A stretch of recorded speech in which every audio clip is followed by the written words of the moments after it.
સમાચારની શરૂઆત કરીએ તો વડોદરાથી મહત્વના સમાચાર સામે આવ્યા છે, જ્યાં સ્માર્ટ સિટી વડોદરામાં ગેસ લાઇનમાં ભંગાણનો મામલો સામે આવ્યો હતો. તો ડ્રેનેજની કામગીરી દરમિયાન ગેસ લાઇનમાં ભંગાણ સર્જાયું હતું. ડ્રેનેજની કામગીરી દરમિયાન ભંગાણ થયું હતું તો ગોલ્ડન ચોકડી હણી ખાતે ગેસ લાઇનમાં ભંગાણ સર્જાયું હતું.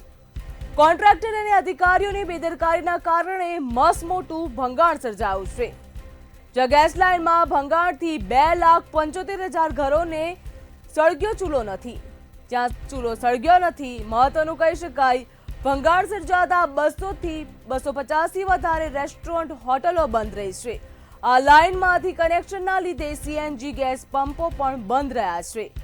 મહત્વનું કહી શકાય, મુખ્ય ગેસ લાઇનમાં ભંગાણ રિપેરનો અંદાજે 25 લાખથી વધુ ખર્ચો થયો. જ્યાં વિરોધ પક્ષે જવાબદાર કોન્ટ્રાક્ટરને બ્લેકલિસ્ટ કરવાની માંગ કરી. વિરોધ પક્ષ દ્વારા માંગ કરવામાં આવી, જ્યાં ગેસ લાઇનમાં ભંગાણથી 2,75,000 ઘરોમાં ચૂલો સળગ્યો નથી.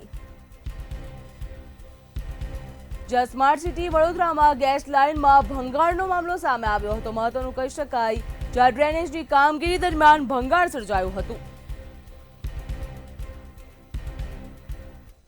સ્માર્ટ સિટી વડોદરા મહાનગરપાલિકાનો ગેરવહીવટ ફરીથી સામે આવ્યો છે. વડોદરા મહાનગરપાલિકામાં અધિકારીઓ કોન્ટ્રાક્ટરની તિજોરીમાં કેદ હોય તેવો આ કિસ્સો કહી શકાય.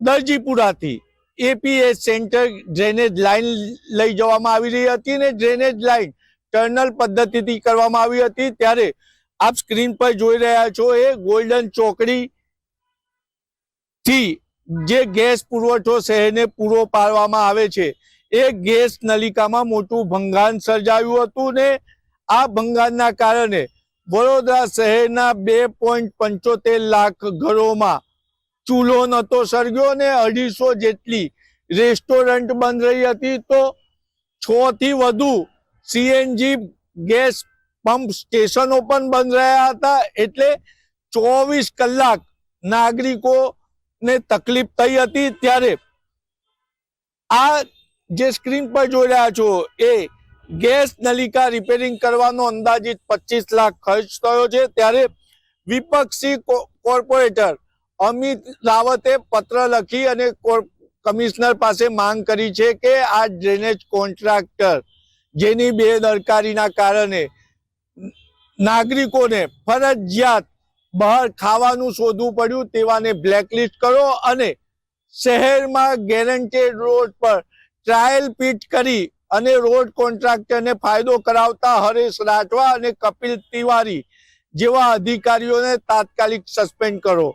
કારણ કે આ અધિકારીઓના પાપે જ આ મોટી દુર્ઘટના ઘટી છે.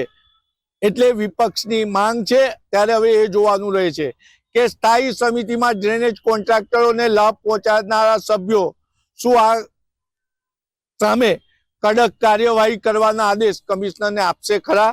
કેમેરામેન મિલિંદ મેલે સાથે નિલેશ બ્રહ્મભટ્ટ, મંતવ્ય ન્યૂઝ વડોદરા.